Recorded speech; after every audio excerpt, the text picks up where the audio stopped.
আমাদের এবারের প্রতিযোগী অবন্তী বৈরাগী।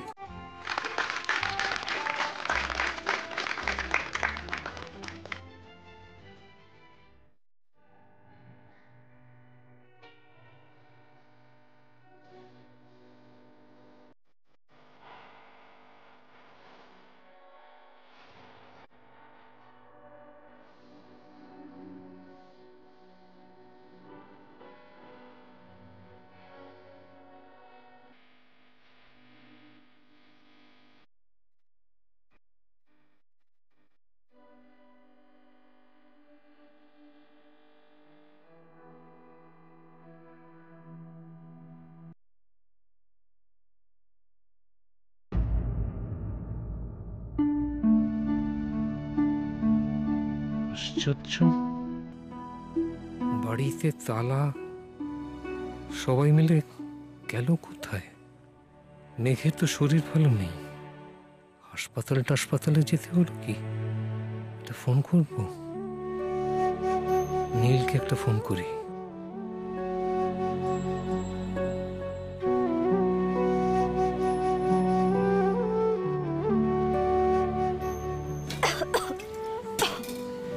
দাদা, একটু বেশি করে আদা দিয়ে চা করবেন? ঠিক আছে দাদা, হয়ে যাবে। ইস, আদা দিয়ে চা ভালো লাগে না।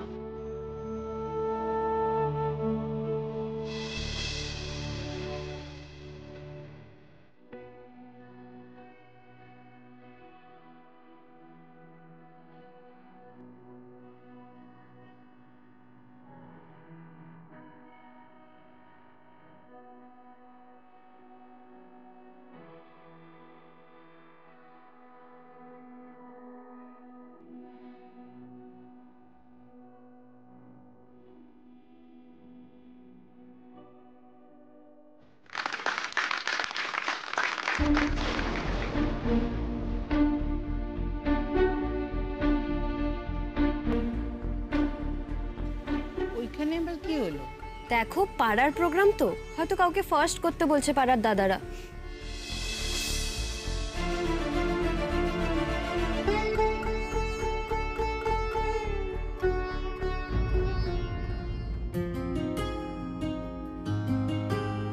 ঐকতান আয়োজিত আজকের এই সঙ্গীত প্রতিযোগিতার শেষ প্রতিযোগী সৌনক চট্টোপাধ্যায়।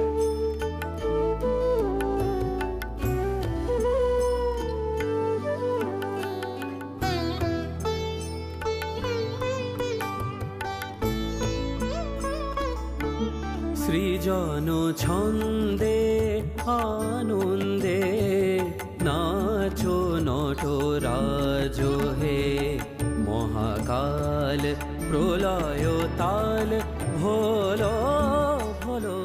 আপনাকে হাত জোর করে অনুরোধ করছি। দেখুন, হাত জোর করাকরির তো ব্যাপার নয়, এটা তো একটা নিয়মের ব্যাপার। আর তাছাড়া আপনার নাতবোর নামটা সকালবেলা তো আপনারাই অফ করে দিয়েছিলেন, তাই তো? হ্যাঁ, সে তো তখন ওর গলার অবস্থা খুব খারাপ ছিল। কিন্তু মাসিমা, মেঘের গলা তখন আমি যে অবস্থা দেখলাম, সেটা তো এত তাড়াতাড়ি ঠিক হওয়া সম্ভব না। সম্ভব কি অসম্ভব সে তো তখনই দেখতে পাবে বাবা, যখন ওকে গাইতে দেবে। মা গো, তুমি তো কারো না কারো বাড়ির বউ, কারোর মেয়ে, কারোর সন্তান, কারোর স্ত্রী, তাই তো? ধরো যে কোনো তুমি একটা কাজে সকলকে আশা দিয়ে এগিয়েছো। তুমি জিতবে কি হারবে সেটা বড় কথা না, তারা চেয়েছে তুমি সকলের সামনে গুণটা তোমার প্রকাশ করো। তারা সকলে উৎসাহ দিয়েছে তোমায়। এবার তুমি পরীক্ষার সময় তোমার এমন কিছু একটা হলো, সকলেই ধরে নিল যে তোমার সেই মঞ্চে ওঠা হবে না। তারা ভাবলো তাদের এত কিছু উৎসাহ, এত ইচ্ছা সব জলাঞ্জলি গেল। তোমার দ্বারা কিচ্ছু হবে না। এই যে তোমার দ্বারা হবে না, তুমি পারবে না, এতে তোমার জেদটা আরো বাড়ালো। তুমি প্রাণপণ করে আবার নিজেকে গোছালে, জমিন আসমান এক করে দিয়ে তোমার ইচ্ছের দোরগোড়ায় তুমি আবার এলে। তোমার সেই ইচ্ছের সুযোগটুকু কি তুমি পাবে না? যারা বলল তোমার দ্বারা কিছু হবে না, তাদের সেই ভাবনাটা ভুল প্রমাণ করার একটা সুযোগ কি পাবে না? আমি আপনার কথা বুঝছি, কিন্তু এটা তো আমার একার ডিসিশন না। বাকি দুজন তো ডিসএগ্রি করে পাঠিয়েই দিয়েছেন। তাছাড়া যার গলা খারাপ তার গান শুনে শুধু শুধু সময় নষ্ট করা। শুধু শুধু না, বিজনদা স্পন্সর থেকে ফোন করেছে ওই মেঘ গাঙ্গুলির ব্যাপারে। ও মাসিমা, আমার হাতে না কিছু নেই।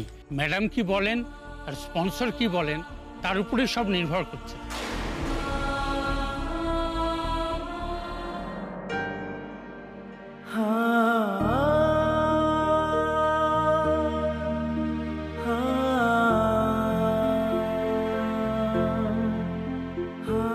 মেঘ, তুমি যদি আমার কথাটা না রাখো তাহলে আমি বুঝবো যে ওই পরীক্ষার ব্যাপারটায় তুমি আমাকে মন থেকে মাফ করোনি। সবসময় নিজের জেদ বজায় রাখতে হয়, তাই না? আর সবসময় আমাকে প্যাচে ফেলতে হয়। তবে কি মেঘ, তুমি মাফ করোনি আমাকে সেদিনের ভুলের জন্যে? কি ব্যাপার বলো তো সুখেন, এরা সব গেল কোথায়? স্যার, হসপিটালে গিয়ে একবার দেখবেন। ফোন তো করলাম, ওখান থেকে ওর শ্বশুর শাশুড়িরা সব বেরিয়ে গেছেন। আর মেঘ ওখানে থাকলে ওরা তো আমাকে বলতো। কি ব্যাপার বুঝতে পারছি না তো। নীলের ফোন বন্ধ, মেঘের ফোন বন্ধ। ওটা কি? মেঘ সুস্থ আছে তো? ত্রিদীপ বাবুকে একবার ফোন করবো। সৃজন ছন্দে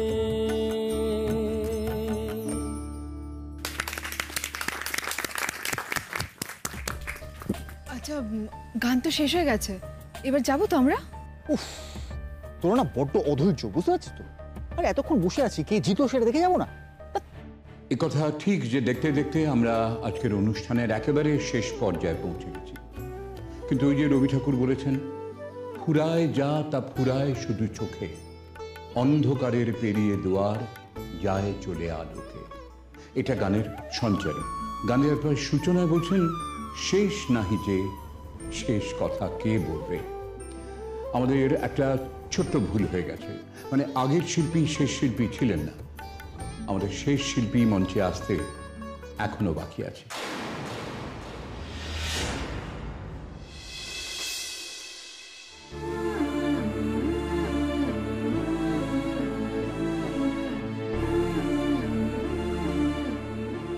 আমাদের শেষ প্রতিযোগী মেঘ রায় গাঙ্গুলি।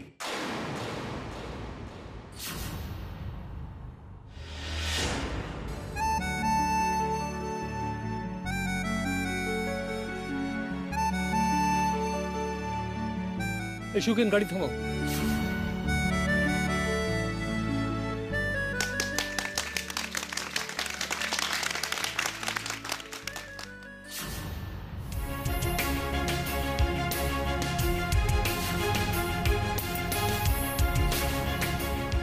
আমি মেঘ রায় গাঙ্গুলিকে মঞ্চে আসার জন্য অনুরোধ জানাচ্ছি।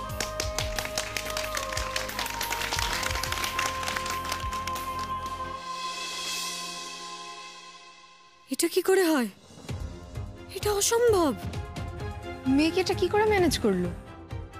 আরে বাবা, আমাদের মেঘের কাছে কিচ্ছু অসম্ভব নয়।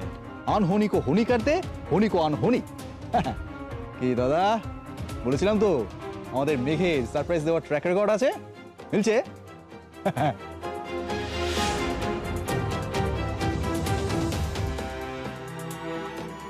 আমরা জানি আপনারা সবাই বিজয়ের নাম শোনার অপেক্ষায় আছেন।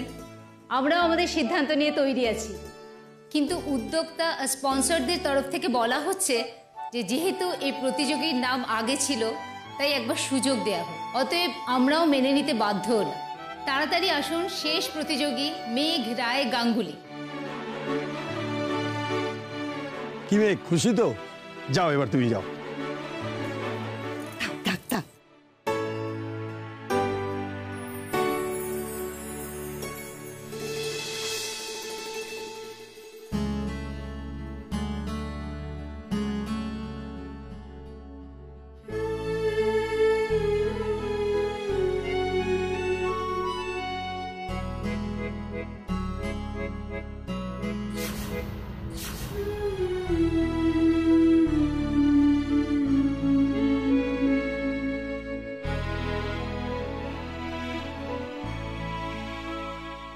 জেঠিমণি, ও যে আজকে এখানে আসবে তোমাদের কাউকে বলেছিল?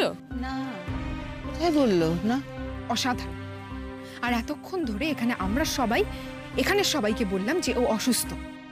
এমন ফলস পজিশনে ফেলে দেয় না লোককে। আরে আস্তে আস্তে, লোকজন শুনলে ভাববে আমরা মেঘের বিরুদ্ধ পক্ষের লোক।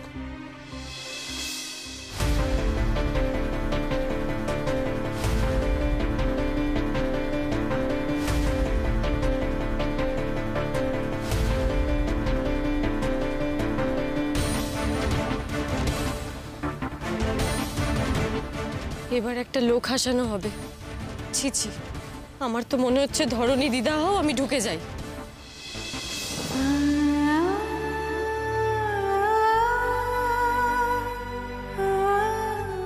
আপনি আপনি জানতেন ও গাইবে? আমি কি করে জানবো? আমি ওকে দেখতে গিয়েছিলাম, দেখলাম যে বাড়িতে তালা ঝুলছে, এখান দিয়ে ফিরছিলাম, ওর নাম শুনলাম।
পারবি না মেঘ, তুই পারবি না, পারবি না, পারবি না।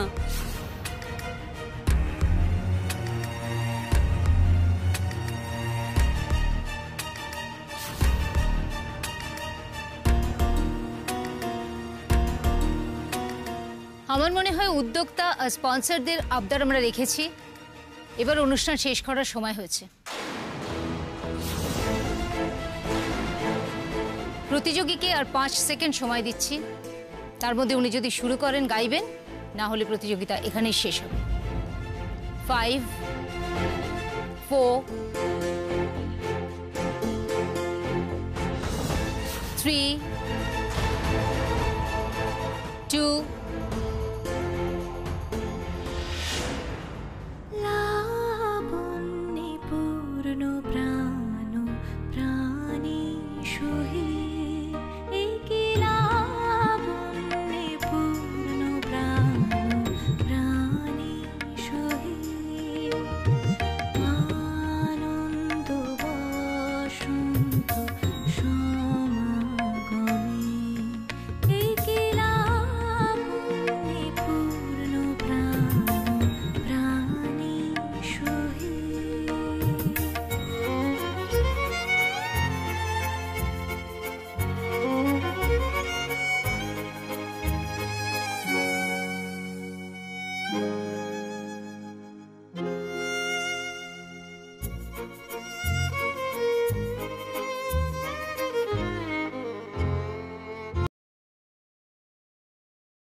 জীবনলতা অবনতা তব চরণে জীবনলতা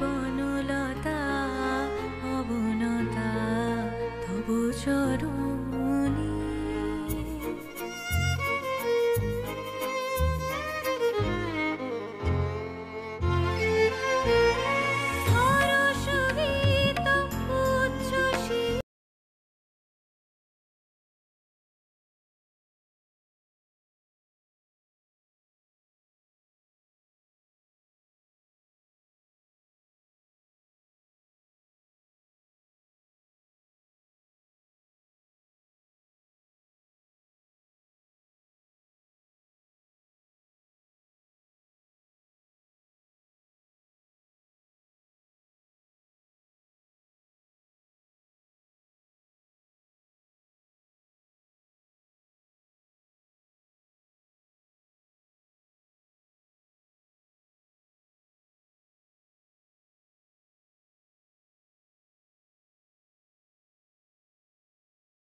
নীল পেরেছে, ও নীল মেঘ পেরেছে, তোমাকে দেওয়া কথাও রাখতে পেরেছে, ও সবটুকু দিয়ে ও গেছে। আমার ওর বাবা হিসেবে খুব গর্ব হচ্ছে, জানো, খুব গর্ব হচ্ছে। মেঘ, তোমার জন্য আমারও যে দারুণ গর্ব হচ্ছে, কিন্তু তোমার সামনে দাঁড়াবার মুখ নেই আমার। ও ডাক্তার বৌদি, আপনি যে তবে বললেন আপনার ছেলের বউ গান গাইবে না, এ তো গান গিয়ে একেবারে মাত করে দিল। হ্যাঁ, এটা আমাদের কাছেও সারপ্রাইজ। ওর গলার অবস্থা মোটেই ভালো ছিল না, দেখলে তো। এত খারাপ অবস্থাতে এইরকম? বড় ভালো গান গায়, কপাল করে বৌমা পেয়েছেন। মা সরস্বতীর আশীর্বাদ আছে ওর ওপরে। ওকে বলবেন গানের চর্চা যেন ছেড়ে না দেয়। আসলে আমাদের বাড়ির বউদের তো বিয়ের পরে হাজারটা চাপে নাচ গান সব বন্ধ হয়ে যায়। আপনারা সেরকম ফ্যামিলি নন, ওকে উৎসাহ দেবেন নিশ্চয়ই। এবারে আমরা একেবারে বলা যায় শেষ পর্যায়ে পৌঁছেছি, অর্থাৎ আমাদের শুধু ফলাফলটুকু জানার বাকি। আমি বিচারকদের অনুরোধ করব তারা মঞ্চে এসে এই ফাইনাল কাজটুকু এবারে করবেন।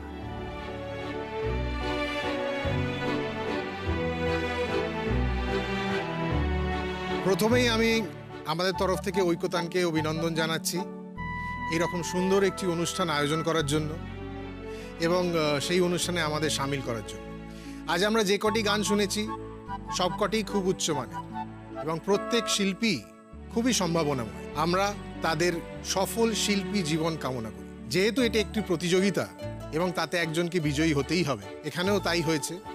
একজন বিজয়ী হয়েছে, একজন দ্বিতীয় স্থান পেয়েছে, আর একজন তৃতীয় স্থান পেয়েছে। কিন্তু আমাদের মতে সকলেই এই প্রতিযোগিতায় জয়ী। আমি একটু স্টেজের ওখান থেকে আসছি। হ্যাঁ, যাও যাও, মেঘের কাছে যাও।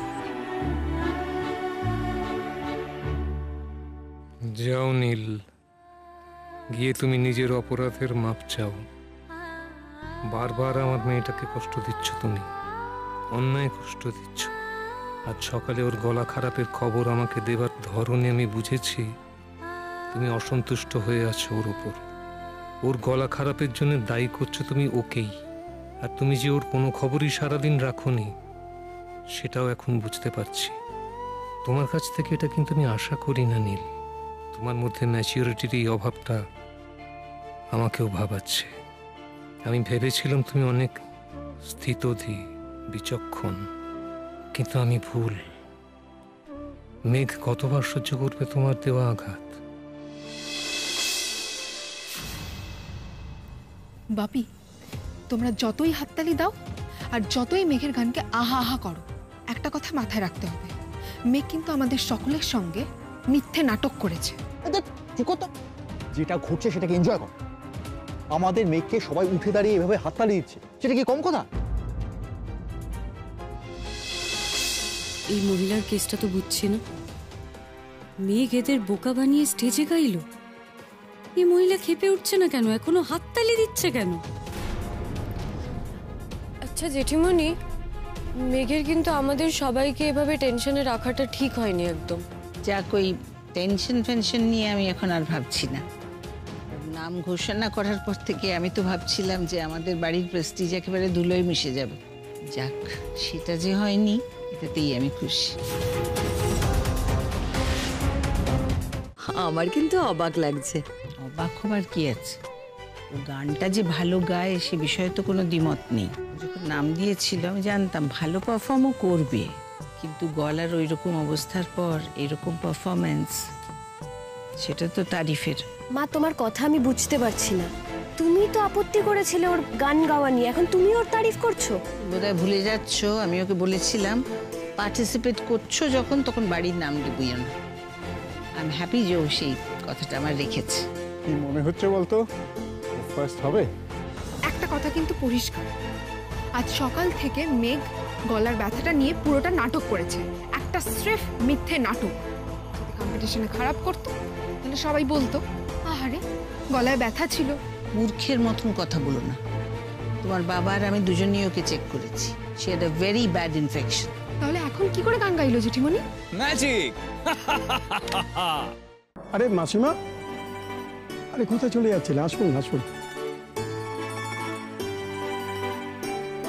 মেঘ! মেঘ, তোমার চোখের দিকে তাকাবার যোগ্যতা আমার নেই, তবু বলি সরি মেঘ। কেন এসেছো? তুমি কি আসতে এইভাবে? যদি আজ মেঘ এখানে না পারতো?